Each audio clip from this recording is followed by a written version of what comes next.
Today we will learn one of the most exciting fundamentals of rope dart, the neck spin. There are many ways to do this move, and it is my opinion that choosing how we execute our neck spin can provide some insight into understanding what style we are most drawn to. It is surprising how many variations exist and how much a person's body movement can change the way a neck spin looks. Before we look too deeply into variations, we must first understand what a neck spin is and how to do it in its most basic form. I am going to break down the neck spin in the same way that it was successfully taught to me. If you're having trouble, please check out the other tutorials in the description because you might have a different learning style than I do. Okay, let's get started. First, I am going to step into wall plane. I start by gripping the rope at this length with my lead hand. For this move, the rope should be long enough that if I brought my lead hand to my hip, the dart would touch the floor.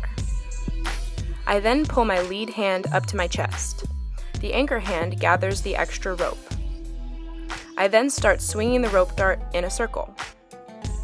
If my lead hand is my right hand, I will be spinning counterclockwise. If my lead hand is my left hand, clockwise. Okay, cool. Now let's focus on what our body movement will be. Let's first get used to getting the rope onto our neck. We are going to bend forward at the hip at the same time that we place the rope onto the lead side of our neck. Practice this first step and then stop the dart in front of you using your anchor hand. Keep practicing until you feel like you're ready to move on. The next step will show you one variation of the neck spin. When this is complete, I will show you the most traditional variation.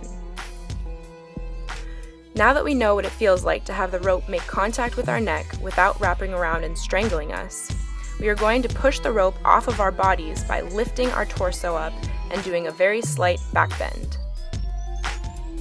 Place the rope on your neck as you did before, and as soon as you feel the rope make contact with your neck, and you notice the dart going in front of you, lean back to a standing position and look up at the sky so that you are bending back slightly.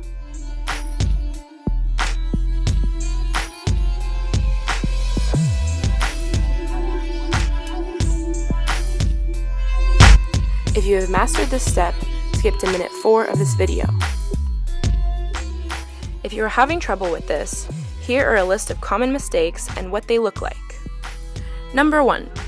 Your rope length is too short and you might be hitting yourself in the face. Hint: the longer your slack, the more time you have to complete the move. Number 2.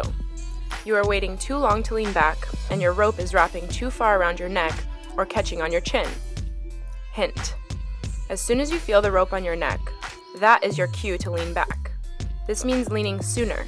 It does not mean leaning faster. Number 3. The rope is not drawing a circle in wall plane. Hint: remember how you were spinning the dart with your hand? Visualize the circle that it draws. You are actually not changing the direction of that circle. Feel the momentum of the spin and try again. Number 4. You are not leaning back far enough, so the dart is not clearing your body and you are getting hit. Hint: exaggerate your lean. Don't be afraid to look strange. An exaggerated lean can actually look kind of cool. Number 5. You are going too fast. Hint: go slower. Okay, hopefully we can move on to the final step, which is the most common variation of the neck spin. We are going to change the way we push the rope off of our bodies. Before, we were leaning back to get it off of us.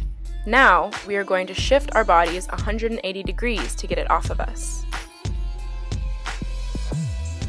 So, start your neck spin exactly the way you did before. But now, instead of leaning back when you feel the rope on your neck and the dart in front of you, just take your lead foot and step it in front of you, landing with your foot pointed 180 degrees from where it was before. You started this move in wall plane, and you will notice that you also end this move in wall plane. You will also notice that the direction of your spin will change. Your anchor foot will be pivoting in place. The first variation is meant to help you understand when it is appropriate to move the rope off of you. Use your knowledge of the timing of the first variation and apply it to the second variation. Okay, that is the final step towards understanding the neck spin in its most basic form. Now it is time to practice and play around with it. Eventually, once you learn more moves and practice, you will find that there are plenty of stylistic adjustments that you can make to turn your neck spin into something that you feel you have invented. Or, pick your favorite rope dart inspiration and learn their variation. Whatever you decide, it will probably look awesome.